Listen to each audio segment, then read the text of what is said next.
I grew up in Aurora, South Dakota, which is a little town east of Brookings, and a town of 500 people, and graduated from Brookings High School. After graduating from Brookings High School and having lived in a town of 500 where I knew every single neighbor all my life, I went to Minneapolis and went to the University of Minnesota. I threw myself into the largest nearby college because, you know, at that age you're like, I need to go somewhere big. I've lived somewhere small. Went to the University of Minnesota, started my career in Minneapolis. My degree is in communications. And for the majority of my career, I've worked in marketing, worked with CEOs, writing speeches for them, helping them with their communications.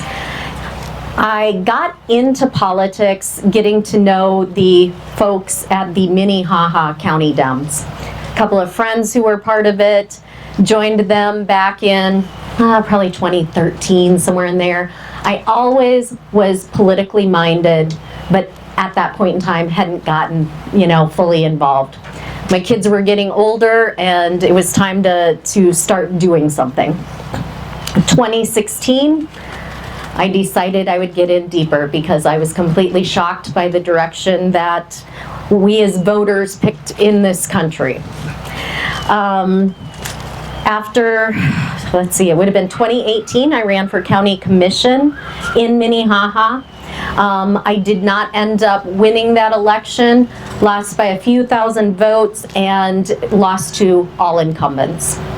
But during that process, I met Randy Seiler. And Randy and I connected, and along the way, as the Democratic Party in South Dakota had their financial issues, Randy, of course, found himself as the chair of the party, and he asked me to join him in fixing it. So as the vice chair there, worked with him on making sure we got all those books back in line and became a profitable organization and built the party back up. Once the 2020 election happened, I guess I'll say during that with the Biden campaign, did a lot of really fun stuff campaigning for Joe Biden here in South Dakota. And as the vice chair of the party at that point in time, a lot of people throw their name in the hat to be part of the administration. I honestly didn't have that thought at all. I was working in the broadband industry, working on broadband expansion in South Dakota, and worked with a lot of our rural communities on that.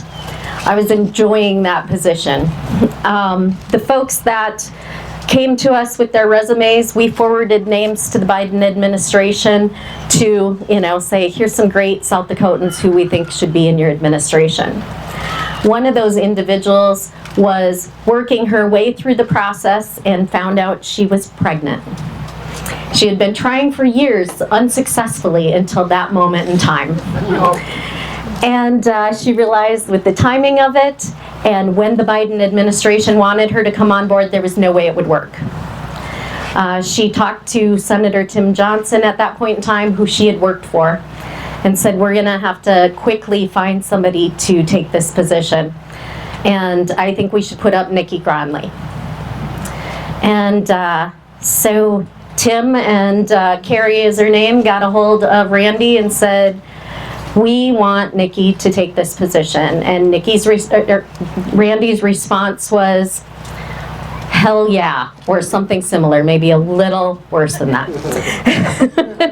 So they called me and they said, would you be willing to do this? It's going to be travel. It's going to be hard work, but it is carrying out the Biden administration's work in small rural communities across South Dakota. I live outside of Del Rapids. I've spent the majority of my time in small communities, and I love the lifestyle of small communities, and came to appreciate knowing everybody in my community. So my career that I kind of thought in the broadband industry I might end up a VP or a CEO in the company I was in. But the CEO who had been a mentor to me, Mark Shalanta, was dying of cancer. And I knew at that point in time, as the board made their decision on their new CEO, that it could drastically change the company. So they had called me on a Thursday and asked me to take this opportunity on. On Friday, the company I was with named their new CEO, and I knew it wasn't going to be the direction I wanted to go. So I took that as a clear sign that it was time to join the Biden administration. So I headed up the state of South Dakota for USDA rural development. My job was helping with infrastructure, broadband expansion. I helped numerous sheriffs with new police cruisers, EMT services with new ambulances, and fire departments with new fire trucks. And it was the best job ever. Really loved it. Loved working with all the small communities. When this election happened, I was devastated, as many of us were.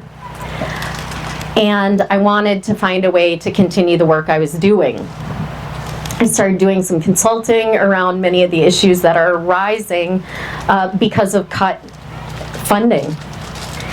And I was hearing from so many people who were feeling very desperate about the situation.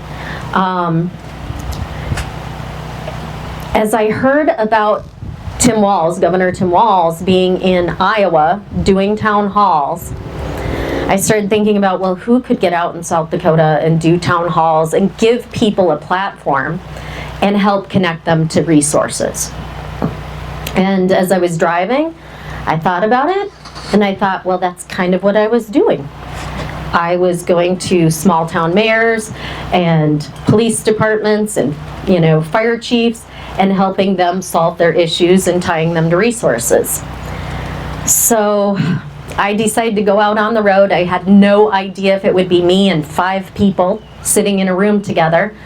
Luckily, we have some great volunteers across the state who helped find free spaces for us to host them. A lot of them were universities, college Dems who helped me find spaces. And with the first 4 town halls, which were Rapid City, Sioux Falls, Vermilion, and Aberdeen, we saw over 1,000 people.